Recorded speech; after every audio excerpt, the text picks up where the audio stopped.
Hello everyone, स्वागत है आप सभी का आपके अपने यूट्यूब प्लेटफॉर्म शिक्षा संकल्प पर। दोस्तों, आज के इस स्पेशल टेस्ट में हम लोग जीके जीएस के इम्पॉर्टेंट एमसीक्यू को सॉल्व करने वाले हैं। ऐसे ही प्रश्न जो हैं एसएससी जीडी एग्ज़ाम में पूछे जाते हैं, अगर आप लोग पेपर उठा के देखेंगे तो। ठीक है, तो आइए शुरुआत करते हैं आज की इस वीडियो की। अंत तक आप लोग बने रहिएगा, ठीक है। चलिए, पहला प्रश्न देखेंगे सभी लोग और हर एक प्रश्न का जो है आप लोग आंसर देते हुए चलेंगे। सबसे प्राचीन वाद्य यंत्र पूछा गया है, कौन सा है? सितार, तबला, सरोद, वीणा। ठीक है, चार ऑप्शंस दिए गए हैं आपके सामने। सबसे प्राचीन वाद्य यंत्र पूछा गया है, कौन सा है? तो ध्यान रखेंगे, वीणा जो है आपका इसमें सबसे प्राचीन वाद्य यंत्र है। ठीक है, चलिए अगले प्रश्न की तरफ हम लोग बढ़ेंगे। निम्नलिखित में से कौन सा वाद्य यंत्र जो है बिना तार का है? Guitar, sitar, trumpet, violin. यहाँ पर जो है आपसे पूछा गया है, फटाफट आप लोग आंसर करेंगे, बताइएगा आप लोग। गिटार अगर देखेंगे तो इसमें भी तार होता है, सितार में भी होता है, वायलिन में भी होता है, ट्रम्पेट में जो है नहीं होता है। ठीक है, तो ऑप्शन आपका सी इस प्रश्न का राइट होगा। निम्नलिखित में से कौन सा सुशिर वाद्य यंत्र है? चलिए बताइए, सुशिर वाद्य यंत्र पूछा गया है, कौन सा है? यानी जो फूंक मार के जो है बजाया जाता है, बताइएगा आप लोग। सुशिर वाद्य यंत्र जो है बांसुरी, यानी ऑप्शन आपका यहाँ पर बी राइट हो जाएगा। काफ़ी दोस्तों ने जवाब किया है, आपका जवाब बिल्कुल राइट हो जाएगा। ठीक, ऑप्शन नंबर बी राइट होगा यहाँ पर। निम्नलिखित में से कौन जो है तंत्री वाद्य यंत्र है? तंत्री वाद्य यंत्र जो है इसमें से कौन सा है?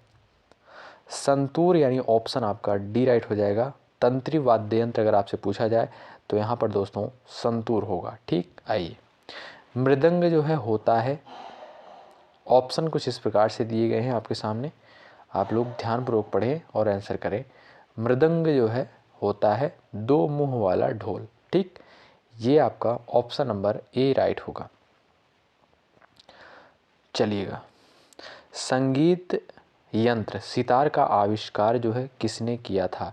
महत्वपूर्ण प्रश्न है, कई परीक्षा में ये प्रश्न आया है।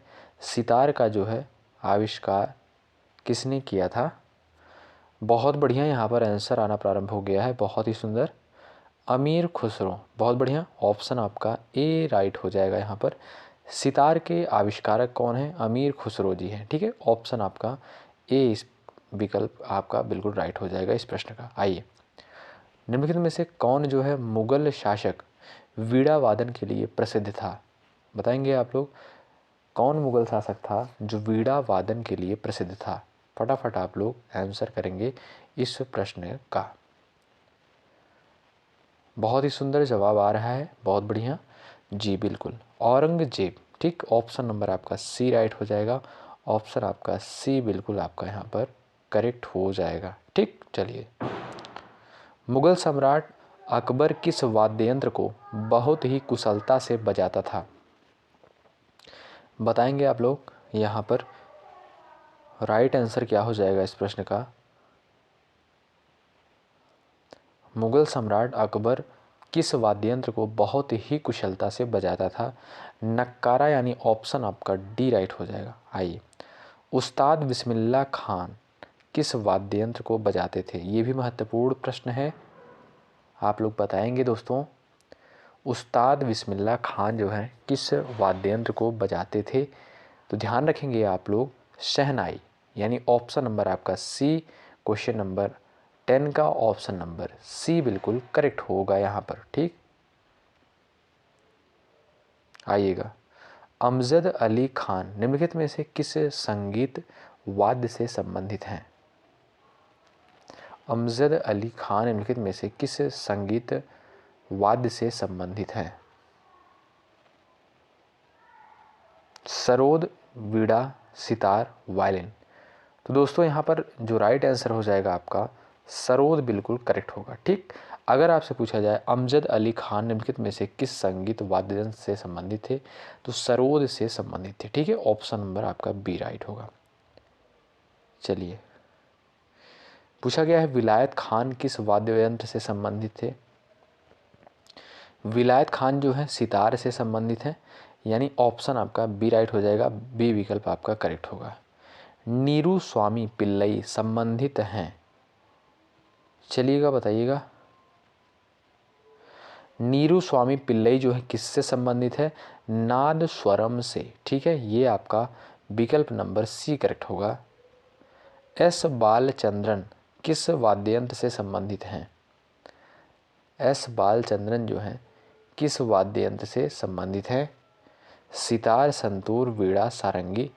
तो इस प्रश्न का जो बिल्कुल राइट आंसर हो जाएगा ऑप्शन नंबर सी, ठीक, वीणा से संबंधित हैं एस बालचंद्रन, ठीक है, ऑप्शन नंबर आपका सी करेक्ट होगा। हरिप्रसाद चौरसिया ने किस क्षेत्र में प्रसिद्धि अर्जित की? ये दोस्तों महत्वपूर्ण प्रश्न है, कई बार एग्जाम में पूछा गया है और कई परीक्षा में ये प्रश्न आ जाता है, तो आप लोग इस प्रश्न को ध्यान रखेंगे, ठीक। अगर आपसे पूछा जाए हरिप्रसाद चौरसिया जो है किस क्षेत्र से संबंधित हैं, तो भाई बांसुरी वादन से, यानी ऑप्शन आपका विकल्प सी करेक्ट हो जाएगा यहाँ पर, ठीक है। वीजी जोग किस वाद्य संगीत के लिए प्रसिद्ध है? वीजी जोग जो है किस वाद्य संगीत के लिए प्रसिद्ध हैं? वायलिन आपका यहाँ पर राइट हो गया, यानी ऑप्शन नंबर आपका बी करेक्ट होगा।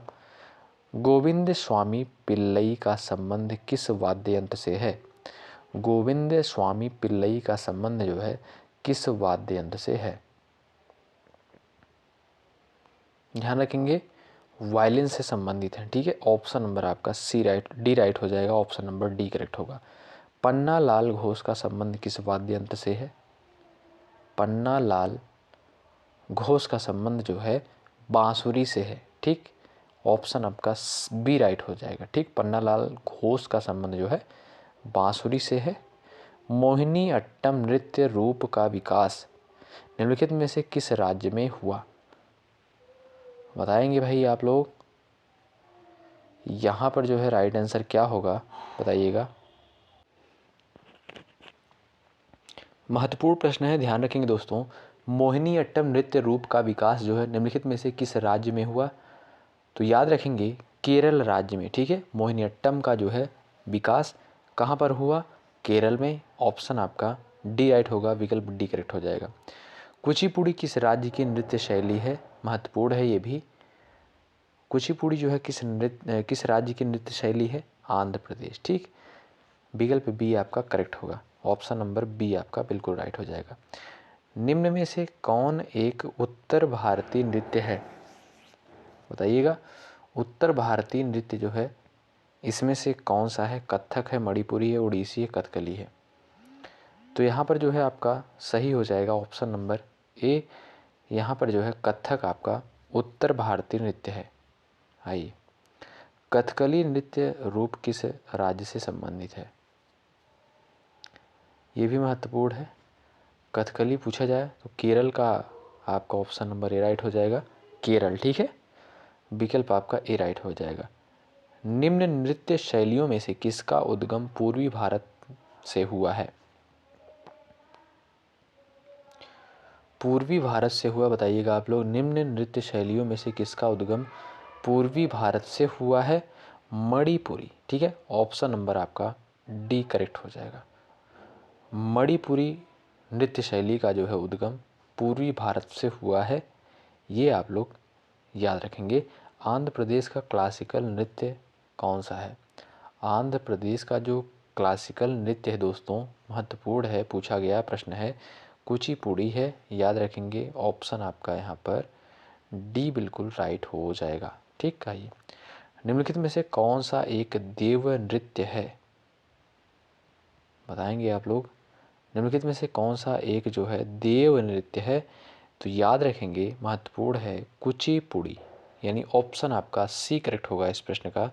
दोस्तों अंत में अपना नाम स्कोर ज़रूर बताइएगा। अगर आप लोग चैनल पर नए हैं सब्सक्राइब करके बेल आइकन को ज़रूर प्रेस करिएगा, यहाँ से निश्चित रूप से आपको हेल्प मिलेगी। जितने भी क्वेश्चन सॉल्व करवाए जाएंगे, जो भी टेस्ट प्रोवाइड किए जाएंगे, सारे टेस्ट आपके एग्ज़ाम यानी SSGD के पॉइंट ऑफ व्यू से इम्पॉर्टेंट होंगे, ठीक। निम्नलिखित में से कौन सा जो है भारतीय शास्त्रीय नृत्य है? बताएंगे आप लोग, यहाँ पर कौन सा शास्त्रीय नृत्य जो है भारतीय है। भरतनाट्यम, कुचिपुड़ी, कथक। उपरोक्त सभी यानी ऑप्शन आपका डी राइट हो जाएगा। भरतनाट्यम, कुचिपुड़ी, कथक ये तीनों जो हैं भारतीय शास्त्रीय नृत्य हैं। निम्नलिखित में से नृत्य का शास्त्रीय रूप कौन सा है? बताएंगे आप लोग। निम्नलिखित में से नृत्य का जो है शास्त्रीय रूप कौन सा है? मणिपुरी। ये आपका ऑप्शन डी करेक्ट होगा यहाँ पर।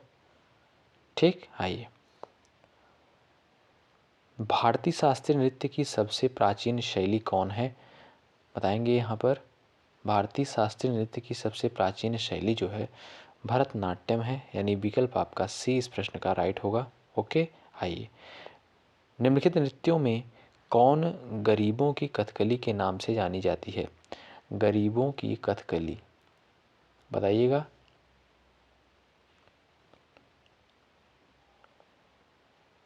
चलिएगा, ओटन तुल्लन यानी ऑप्शन आपका बी राइट हो जाएगा इस प्रश्न का। निम्नलिखित में से किस नृत्य का संबंध देवदासी परंपरा से है? बताएंगे आप लोग।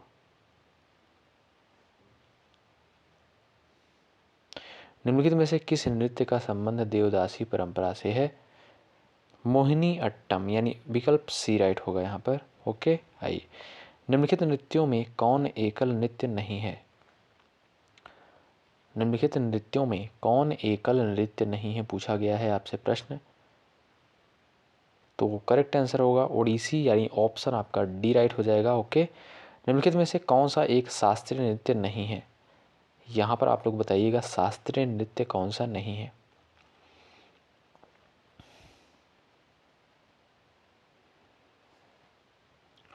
याद रखेंगे दोस्तों, गरबा जो है आपका यहाँ पर राइट हो जाएगा। ओके, ऑप्शन आपका सी राइट हो जाएगा।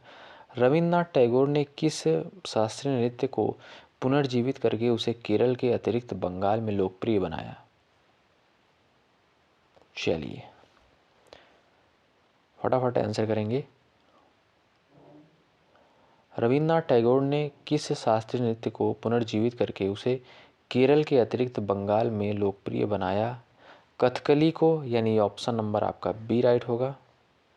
चलिए, किस शास्त्रीय नृत्य में मुखौटे का प्रयोग किया जाता है? मुखौटे का प्रयोग जो है पूछा गया है किस शास्त्रीय नृत्य में किया जाता है? तो याद रखेंगे कथकली में, यानी ऑप्शन आपका बी राइट होगा। ओके, मुखौटा नृत्य का संबंध किस नृत्य शैली से है? मुखौटा नृत्य का संबंध किस नृत्य शैली से है? कथकली, यानी विकल्प आपका ए राइट होगा। आइए, सादिर किस नृत्य शैली का प्राचीन नाम है? सादिर जो है किस नृत्य शैली का प्राचीन नाम है? भरतनाट्यम का। याद रखेंगे भरतनाट्यम का जो है प्राचीन नाम क्या है? सादिर। ठीक है, आइएगा। निम्नलिखित में से कौन सी शास्त्रीय नृत्य शैली देवदासी नृत्य परंपरा की विरासत नहीं है? तो याद रखेंगे मणिपुरी, यानी ऑप्शन आपका ए राइट हो जाएगा। दोस्तों, यहाँ पर हमने इंपॉर्टेंट क्वेश्चंस को कवर किया है। अब आप लोग बताइएगा कितने प्रश्नों को आप लोगों ने बिल्कुल राइट किया है। अगर आप लोग चैनल पर नए हैं जुड़ जाइएगा, सब्सक्राइब करके बेल आइकन को ज़रूर प्रेस कर लीजिएगा। अंत तक बने रहने के लिए बहुत बहुत धन्यवाद। जय हिंद, जय भारत। आप लोग हर एक विषय का जो है प्रैक्टिस सेट लगाते चलिएगा, निश्चित रूप से आपका स्कोर बहुत ही बेहतर जाएगा। बहुत बहुत धन्यवाद। जय हिंद, जय भारत।